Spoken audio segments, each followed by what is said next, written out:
Alamin ang latest weather update ngayon dito sa Sir Aris Official Weather News Today. Kanina nga alas 8 ng gabi ay pumasok na ng ating Philippine Area of Responsibility itong bagyo na may international name na Manny at binigyan natin ito ng domestic name na Pepito. Yung latest location nitong si bagyong Pepito ay nasa layo 945 kilometers silangan ng Eastern Visayas. Isa itong severe tropical storm na may taglay na lakas ng hangin na malapit sa gitna na umaabot ng 100 kilometers per hour at pagbugso na umaabot ng 125 kilometers per hour. Patuloy itong gumagalaw pakanluran sa bilis sa 35 kilometers per hour.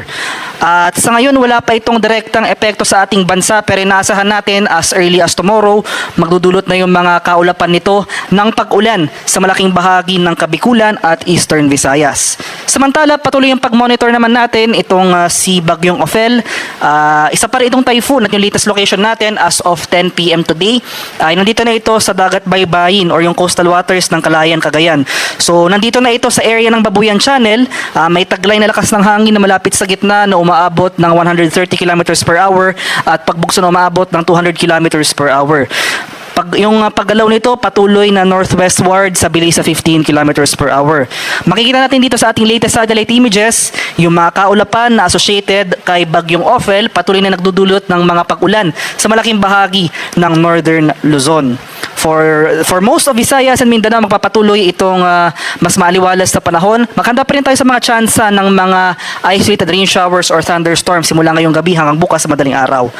At para sa karagdagang detalye para sa mga dalawang bagyo sa loob ng ating PAR, unahin po natin itong si Bagyong Ophel.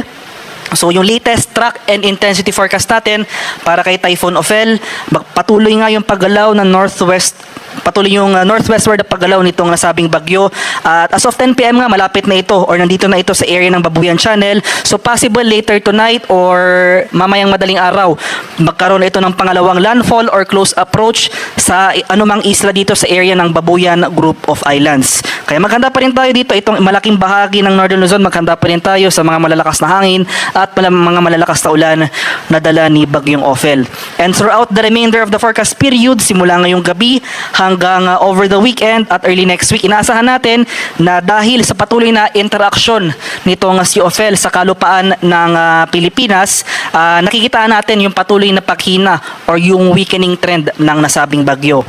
So makikita natin dito sa ating track forecast, possible itong lumabas ng ating Philippine Area of Responsibility Friday ng umaga at pumasok muli ng ating PAR anytime within Saturday. So Saturday afternoon or Saturday evening, posible muli ito pumasok ng ating Philippine Area of Responsibility prior to landfall over Taiwan area. And ayun nga, patuloy yung paghina nitong si Bagyong Ophel. At ito naman yung ating latest track and intensity forecast para kay Bagyong Pepito. Nakapapasok nga lang ng ating Philippine Area of Responsibility.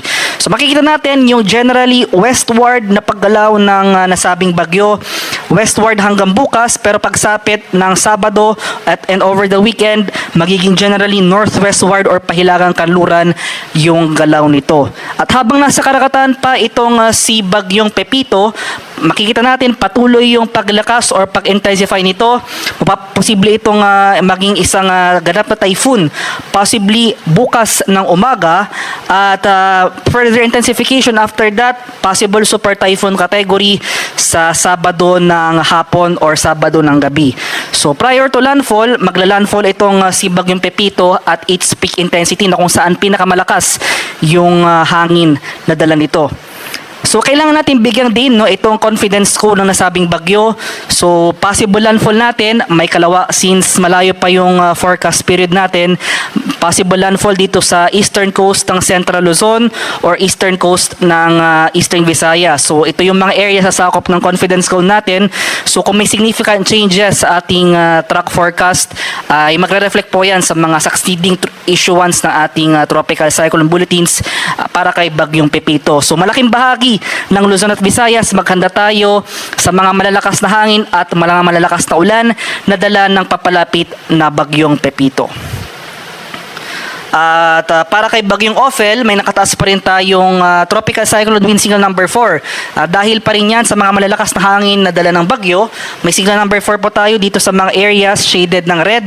So dito sa northern portion ng Cagayan, pati na rin dito sa Bubuyan Islands, may signal number 4 pa tayo dyan. Ito yung mga lugar na pinaka-maapektuhan ng mga malalakas na hangin na dala ng nasabing bagyo. Signal number 3 naman dito sa mga areas shaded ng orange. So dito sa southern portion ng Batanes, dito sa central and southeastern portions ng Milan Cagayan, sa northern and central portions ng Apayao, at sa northern portion ng Ilocos Norte. So may signal number 3 pa po tayo dyan. Signal number 2 naman sa mga areas sa shaded ng yellow. So sa nalalabing bahagi ng Batanes, sa nalalabing bahagi ng Cagayan, sa rest of Apayao, northern portion ng Kalinga, northern portion ng Abra, at sa nalalabing bahagi ng Ilocos Norte. Signal number 1 naman, so may palugit tayo, warning lead time of 36 hours. May mga pagbukso pa rin tayong hangin na inasahan sa mga areas under wind signal number 1, sa nalalabing bahagi ng Isabela, northeastern portion ng Quirino, nalalabing bahagi ng Abra, rest of Kalinga, dito sa Mountain Province, northern portion ng Ifugao, sa northern and central portions ng Ilocos Sur, at itong northern portion ng Aurora. Kaya sa mga areas na ito, especially itong mga areas under wind signal number 3 at number 4, maganda pa rin tayo sa mga mapaminsalang hangin na dala ng nasabing bagyo. So itong si Bagyong Ophel, magdudulot pa rin ng mga malalakas na hangin sa malaking bahagi ng northern Luzon. More in particular, itong ang areas under wind signal number 3 and wind signal number 4 sa bahagi ng extreme northern Luzon area prior to landfall over any island dito sa Bubuyan Group of Islands. And in anticipation naman para kay Bagyong Pepito na patuloy na lumalapit pakanluran sa ating bansa, as of 11 p.m. today, nagtaasa tayo ng Tropical Cyclone Wind Signal number 1. So may palugit po ito or yung lead time na 36 hours. So ibig sabihin nito, within the next 36 hours, posible na tayong makaranas ng mga malalakas or yung mga pagbugso ng hangin. So as of 11 p.m., may signal number 1 tayo dito sa area ng Catanduanes, itong eastern portion ng Camarines Sur, eastern portion ng Albay, itong eastern and southern portions ng Sorsogon, sa areas naman ng Visayas, dito sa northern Samar, northern portion ng eastern Samar, at sa northeastern portion ng Samar. Kaya sa mga lugar na ito, since ito yung mga areas na pinakamalapit sa paggalaw or sa sentro ng bagyo, ngayon pala maganda na tayo sa mga posibleng pagbugso ng hangin, possible damages to infrastructure in the coming days na dala nga ni Bagyong Pepito. In terms naman of heavy rainfall ay mga malalakas sa pag-ulan na dala ng bagyo. Dahil kay Bagyong Ophel, asan pa rin natin itong heavy to intense rains that is amounting to 100 to 200 millimeters of rainfall dito sa area ng Cagayan including Babuyan Island. Samantala, magpapatuloy pa rin itong moderate to heavy rains sa areas ng Ilocos Norte, Apayao at Abra. Kaya itong area ng Cagayan, lalawigan ng Cagayan including Babuyan Islands, maghanda pa rin tayo sa mga posibleng banta ng pagbaha at pagguho ng lupa. Unti-unti na mababawasan yung mga pag-ulan na dala ni Bagyong Ophel. So magpapatuloy pa rin yung moderate to heavy rains ito sa area ng Batanes. Pero in anticipation naman sa papalapit na Bagyong Pepito, magsisimulan tayong makakaranas ng mga malalakas sa pag-ulan sa silangang bahagi ng southern Luzon at eastern Visayas. So itong areas ng Bicol region at eastern Visayas, sasahan natin itong mga malalakas sa pag-ulan. So for more details, sasahan natin itong heavy to intense rains. Ito yung mga areas na shaded ng orange sa mga lalawigan ng Sorsogon, Northern Samar at Eastern Samar. So starting tomorrow evening, so Saturday evening, asahan po natin yung mga malalakas sa pag-ulan sa mga areas na ito. Moderate to heavy rains naman sa mga areas sa shaded ng yellow, sa mga lalawigan ng Camarines Norte, Camarines Sur, Catanduanes, Albay, sa Samar, Biliran at sa Leyte. Mas rarami pa yung mga areas na makakaranas ng malalakas sa pag-ulan, dala nga ng papalapit na Bagyong Pepito. So pagsapit naman ng Saturday evening to Sunday evening, so malaking bahagi na ng Luzon area as well as most of Visayas, magpapatuloy mga pag-ulan dito, pero rarami at lalakas pa yung pag-ulan dito sa area ng Luzon. So itong malaking bahagi ng Northern Luzon, makakaranas muli tayo ng mga pag-ulan na dala ni Bagyong Pepito. Kaya asahan natin itong intense torrential rains, yan ay greater greater than 200 millimeters of rainfall over the provinces of Quezon, Camarines Norte, Camarines Sur, at sa Catanduanes. Heavy to intense rains, inulit ko po, ito yung mga areas shaded ng orange. Sa mga lalawigan naman ng Aurora, Nueva Ecija, Bulacan, Rizal, Laguna, Marinduque, Albay, Sorsogon, at Northern Samar. Moderate to heavy rains sa mga areas shaded ng yellow.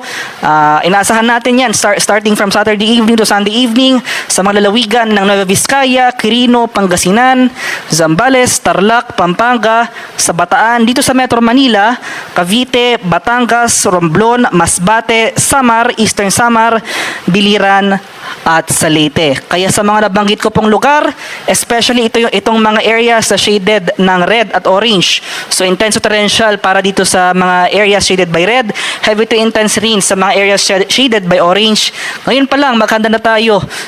Mag-take na tayo ng precautionary measures sa mga posibleng banta ng pagbaha at pagguho ng lupa dala ng papalapit na bagyong Pepito. So ngayon pa lang, makipag-ugnayan na po tayo sa ating mga lokal na pamahalaan para sa mga steps na gawin. So posible yung flash floods or landslides, lalong-lalo na sa mga low-lying susceptible areas, possible rin yung pag-apaw ng ating mga ilog at dalampasigan. Kaya maging regular naman po yung update natin para sa heavy rainfall outlook para kay Bagyong Pepito. Kaya ugaliin rin umantabay sa mga succeeding issuances ng ating tropical cyclone bulletins as well as yung mga weather advisory na ating i-issue para sa bagyong ito. At para naman sa threat ng storm surge o yung daluyong ng bagyo, dahil pa rin sa epekto ni Bagyong Ophel, may storm surge warning pa rin tayo as of 8 p.m. today.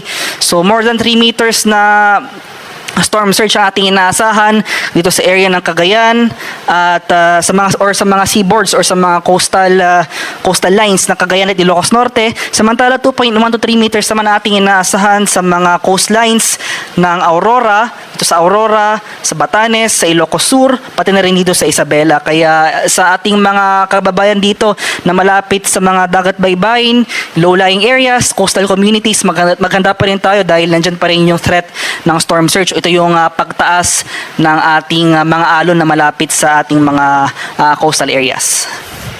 At sa kalagayan naman natin Karagatan, sa kasalukuyan, as of 11 p.m. today, may gale warning pa rin tayo nakataas. Dala pa rin yan ng epekto ni Bagyong Ophel sa mga seaboards ng Batanes, Cagayan, including Babuyan Islands, dito sa area ng Isabela at itong northern coast ng Ilocos Norte. Kaya sa ating mga kababayang mga isda at may mga maliliit na sasakyang pandagat sa mga areas na ito, huwag po muna tayong pumalaot dahil patuloy tayong makakaranas ng maalon na kasanapakaalong karagatan na dala ni Bagyong Ophel. At ito naman yung seaboards na wala sa gale warning. So makakaranas pa rin tayo ng maalon karagatan dito sa seaboards of Northern Aurora. Kaya iba yung pag-iingat pa rin sa ating mga kababayan na maglalayag sa area na ito.